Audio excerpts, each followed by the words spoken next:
Okay, welcome to part 2 of the lecture. So the feedback I've had is that people are finding the online discussion rewarding but also quite demanding. So what I'm going to do is treat today as somewhat of a catch-up. So in other words, I'm not going to give you too much work to do on top of the discussion board questions that you already have for this week, and then of course for next Tuesday in preparation for next Wednesday's class. And then just a reminder there that we swap from Mondays to Wednesday to, I think that was to take account of the Australia Day long weekend eventually, and so that you'd have some kind of continuity.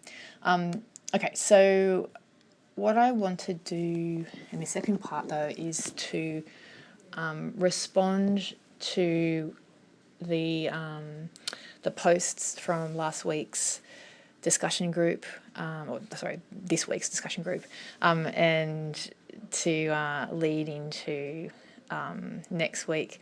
A couple of points about next week. We're going to have guest speakers talking about the Christopher Hurley case and the significance of the Royal Commission.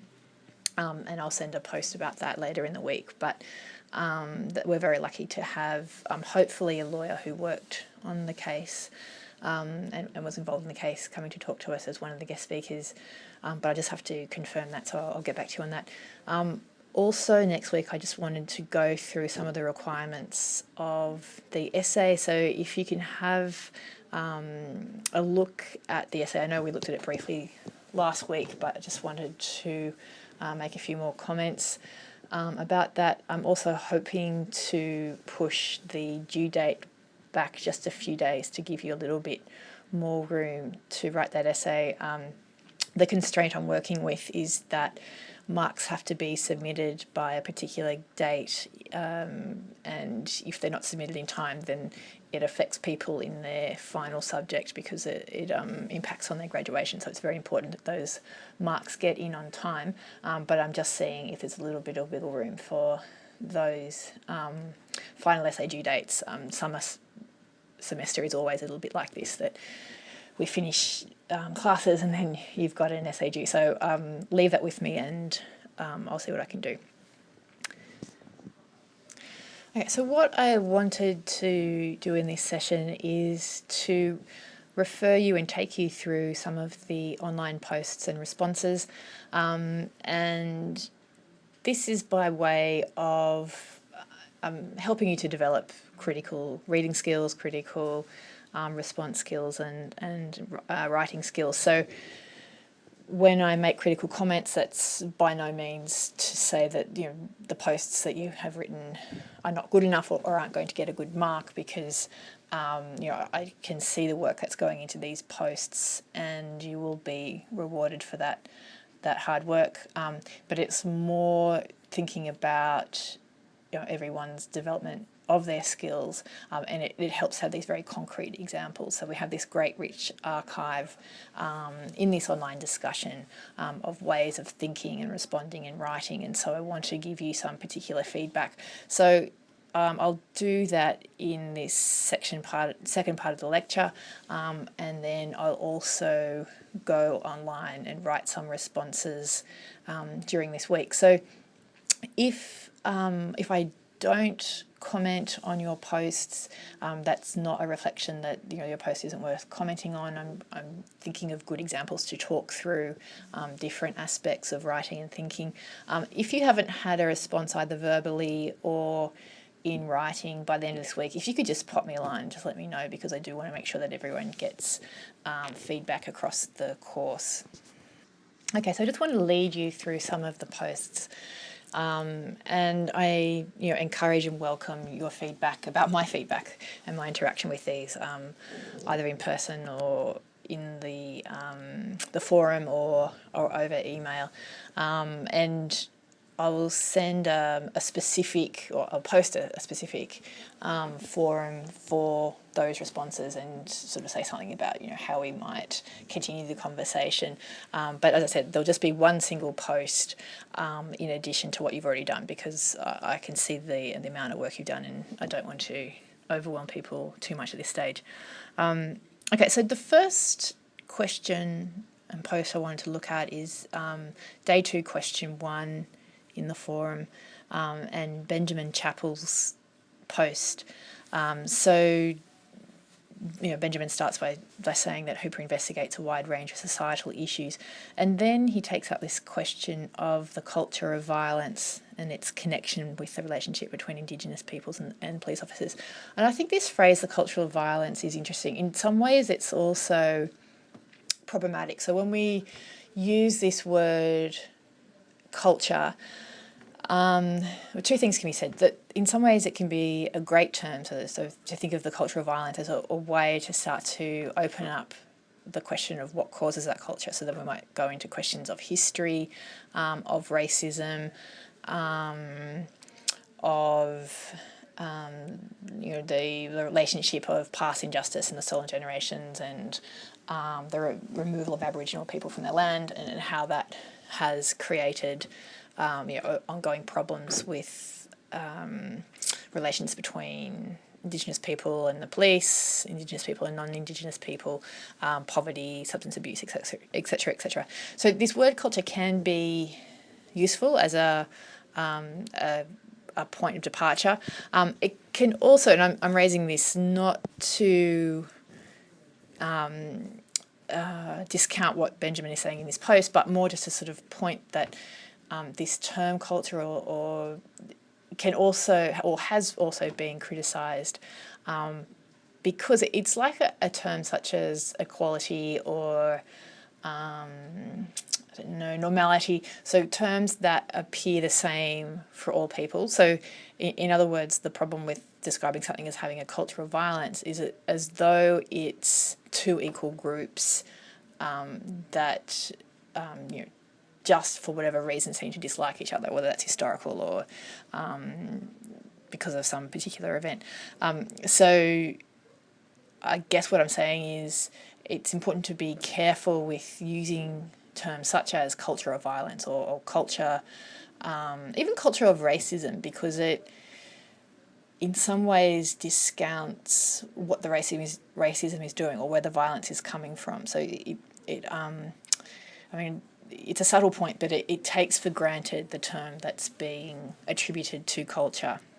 So, for example, you don't want the view that it's just the us versus them in this situation is just a result of two cultures clashing. So it's not just that it's police culture versus Aboriginal culture. It's because of this huge power disparity that has arisen through a number of factors, including colonialism and all the factors that the Royal Commission's look into, as well as police corruption and the culture of police supporting each other, etc.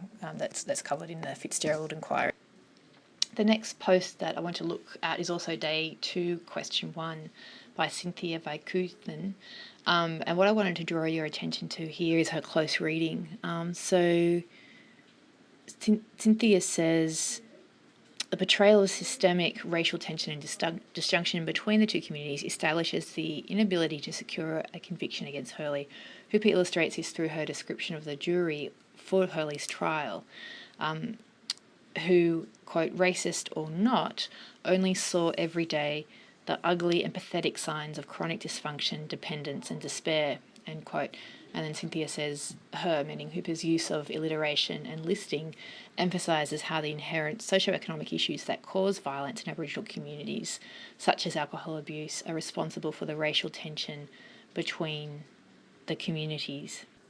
So I think here Cynthia does a good job of drawing out, in that short sentence, the role of violence, but also, and I think more could be done to make this explicit, the idea of self-violence, so the idea of this disorder and dysfunction, something that Indigenous communities direct at themselves as part of this colonial legacy. On the next post I want to look at is, again, day 2, question 1, Cynthia Favotto, so the second paragraph down. And Cynthia says, as Hooper utilises first person, audiences are able to develop a personal connection with her, allowing an understanding of her account of the power imbalance. Hooper reflects on the investigation process and questions, quote, they don't ask why he had objected to this arrest. They don't ask whether Hurley hit Cameron back. They don't ask how the dead man got a black eye, end quote. Hooper effectively makes use of repetition to remind audiences of the many failings of the investigation and to perhaps justify the anger of Indigenous peoples and their outbreak of violence to fight the imbalance. And I think what you could add also to this reading is that it's the third person they. So it's true Hooper is utilising the first person so that we as the reader, so you'd use the term reader rather than audience there, identify with her. And then what is helpful or useful is to notice when she allies and by proxy, because she's our proxy, the reader will also ally themselves with the Indigenous community, with Hurley or with some other figure or community. So, for example, in the quote that Chintzia has drawn out, you would also say that she's using the collective third person, so they don't ask why he had objected, they don't ask whether Hurley hit Cameron back, they don't ask how the dead man got a black eye. So we're positioned as the reader in relation to that collective third person is also important there. And then the third paragraph is also noteworthy, so that Hooper discusses the camaraderie, I think that I should read, amongst the police officers. So the quote that's drawn here is they, quote, justify this code to themselves by claiming that they need to trust each other. And then, of course, there's reference to the Royal Commission, the Fitzgerald Inquiry, which found that, quote, it effectively places police officers beyond the law, end quote. I think I also like Natasha Curry's comment down that page. So this reference back to location, and we could think more about the role of location in this book. So the particularity of Palm Island, so not only its history, its very particular history as an institution and as an isolated area, but also its beauty. So Natasha draws out this contrast by referring to this quote, in the background the view was paradisical, blue sea and tropical islands in the foreground, the crowd reformed, 200 people, some armed with pieces of wood, screwdrivers, spears, iron bars, even butter knives, end quote. And as Natasha points out, so you have this contrast of this natural beauty with continuing dysfunction and violence. The next thread, still part of day 2, question 1, Stephanie Scott's post titled Violence and the Tall Man. So I think this is an interesting detail to touch down on. So if you look at the second paragraph, Stephanie says, Hooper attributes authoritarian violence to behaviour sanctioned by previous governments and domestic violence as a response to brutality, being completely cut off from the religion and culture of distinct traditional lands. So there's reference also to the Fitzgerald Inquiry, so the, quote, the pervasive unwritten code which required that police not enforce the law against other police nor cooperate in any attempt to do so, end quote. So that sense of refracted violence, so not only is violence committed, but there's no responsibility or accountability. And then the colonial practices, so the descriptions of the flogging of women, and then the continuation of those colonial practices which seem so brutal to us now, but are, as Stephanie implies, caught also by the tough but fair policing practices that we have in contemporary society. And then Yvette's post that follows is also of note. So the connection of this theme of violence, so the history of colonial violence, with the Indigenous lore and mythology. So, you know, if you remember, the book begins with mythology, and Hooper doesn't touch too much on this, but the Aboriginal mythology is also a form of law making. So with mythology, you're also having this assertion of authority at the beginning. So the mention of that ancestral figure right at the beginning of the book, acting as a warning and also a guide, is very powerful, and it's a way for Hooper to begin the book. One way to interpret it is to say that she's appealing to another authority besides white law, so besides the common law, that the Aboriginal figures of authority and mythology. The next post that is good to look at is Anastasio's post. So again, day 2, question 1, that he's titled Rosetta Stone Fragments. So here we have a very thorough accounting of the different threads and contexts that Chloe Hooper describes to catch the complexity of the background behind the murder and the killing, in obviously in ways that the law doesn't capture. So we've got the headings, the stolen generations, and going back to the initial Aborigines Protection Acts. So these acts made Aborigines and what were termed half-castes wards of the state, and so the protectorates, with their powers to move people onto reserves, and Palm Island serving as one of these remote reserves. Then onto the mission, location and history, and covering a number of matters. So the granting of citizenship only in 1967, the way in which Aboriginal people had their wages put in a trust, so they didn't necessarily have access to those wages, and in fact subsequent investigations have found that much of that money was stolen. The control over the movement of Aboriginal people, what sorts of relationships Aboriginal people could form, permission to marry and those sorts of questions, and of course the removal of children. Then we have a quite useful and thorough list of references to corruption, education, religion. So obviously these sorts of references would be helpful if you were writing a research essay in this area. What I will say is that, I mean, it's obviously an extremely thorough list. I would probably say for future posts to focus more on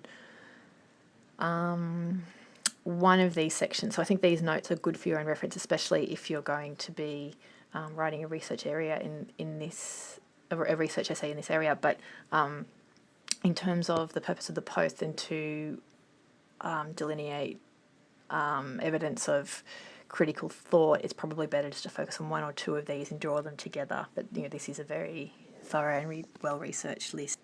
Okay, I'd like to now move to the day 2 question 2 thread, and Yvette's post entitled ... not about Indigenous issues, paying particular attention to the second paragraph of that post. So Yvette writes, Hooper's strategy also involves emphasis on the, quote, omnipresent, end quote, role of history and of the past, citing historical accounts of, quote, wild time, end quote, and explaining in more general terms the spirituality of Aboriginal peoples and the dreaming. Hooper foreshadows the proximity of violence from wild time to Palm Island, suggesting, quote, it seems to run parallel with daily life, end quote. Exploring options of justice for Cameron, Hooper considers the relationship between Christianity and Aboriginal religion for the layperson reader. She suggests, quote, people who believed in sorcery had no trouble with miracles or the devil, end quote, and that the violence in response to Cameron's death was, quote, payback, the symbolic clash of two laws, end quote. Her diction here is blunt and in abstract terms compared to the general storytelling and description of events. I think it's particularly good here that Yvette draws attention to the notion of the two laws. So we're not just talking about the clash of two cultures, but we're talking about the clash of two laws. And I think the reading here could be developed further by talking about the structure of the book as a whole, so the way in which it begins with the dream time, with that figure, and with the evocation of Aboriginal law and Aboriginal authority